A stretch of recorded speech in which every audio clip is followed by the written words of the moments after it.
Selamat pagi, Salam.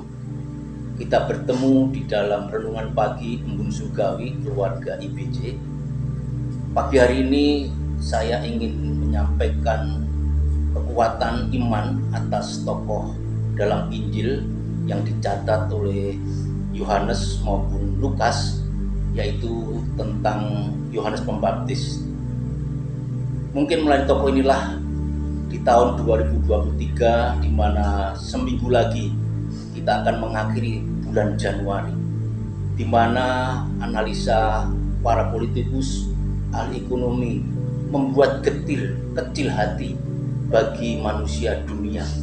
Tapi buat orang percaya, tahun 2023, ketika kita tetap mengandalkan sang kebenaran firman yang hidup dalam pribadi Yesus Kristus, pastinya kita semakin percaya.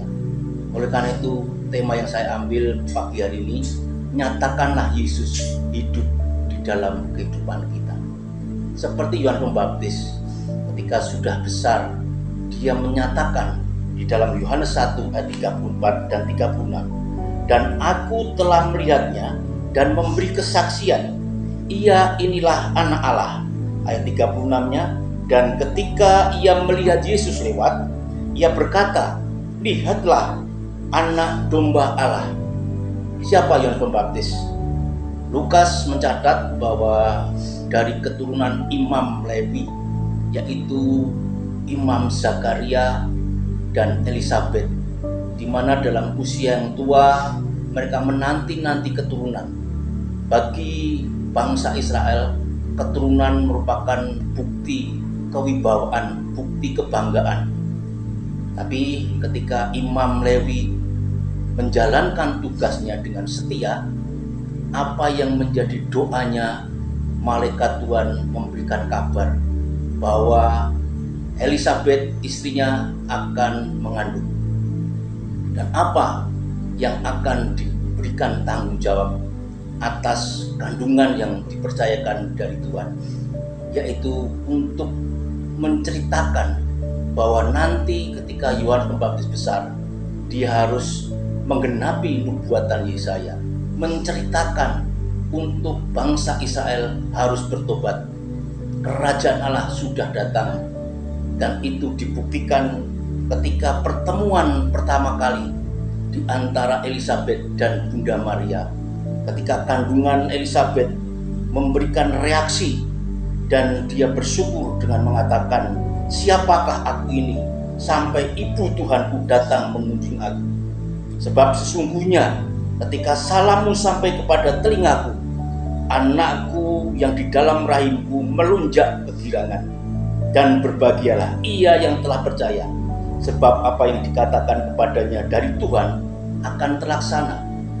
Ini respon pertama kali atas berkat yang diberikan Tuhan kepada Zakaria dan Elisabet, bahwa nantinya Tuhan akan melaksanakan apa yang sudah dijanjikan. Dan benar, Yohanes Pembaptis dalam situasi tekanan orang Farisi yang bertanya-tanya tentang dia, karena dia sudah terkenal, sudah populer untuk kenabiannya, untuk tanda-tanda dia dipakai Tuhan. Dan orang Farisi mendapatkan jawaban yang penuh dengan kerendahan hati, karena Yohanes Pembaptis mengatakan dia bukan Mesias, dia bukan Nabi Elia, dan dia bukan nabi-nabi yang dinantikan, namun dia adalah orang yang menceritakan, yang berteriak untuk menyampaikan supaya Israel bertobat karena kerajaan Allah sudah datang. Dan itu tandanya, ketika nanti ada orang yang di atas kepalanya ada burung merpati, dia itulah anak Allah. Dia itulah domba Allah yang nantinya akan dikorbankan. Dan ketika itu Yohanes Pembaptis melihat benar bahwa Yesus datang dan minta dibaptis, dan dia mengakui, dia ada sebelum aku. Dia sudah mengenal aku sebelum aku dilahirkan. Dan ini respon kerendahan hati di dalam tanggung jawabnya yang hendak dan terus dan akan diceritakan sepanjang dia hidup dan menyampaikan kabar baik tentang kerajaan Allah sudah datang di pinggir sungai Yordan. Dan ketika itulah Yohanes menyatakan dengan yakin dalam pribadi Yesus, di mana di atas kepalanya ada burung merpati, dan Tuhan sendiri berkata, inilah anakku, kepadanya aku berkenan. Ini sesuatu yang dahsyat, sesuatu yang besar sekali, karena apa yang dinantikan bangsa Israel tentang Mesias sudah digenapi di hadapan Yohanes Pembaptis. Dan ini menjadi kesukaan besar ketika dalam sepanjang nikmat hidup kita, secara pribadi kita berjumpa dengan Yesus Kristus. Pastinya kita berani untuk menyatakan Yesus Kristus ada dan hidup dalam kehidupan kita.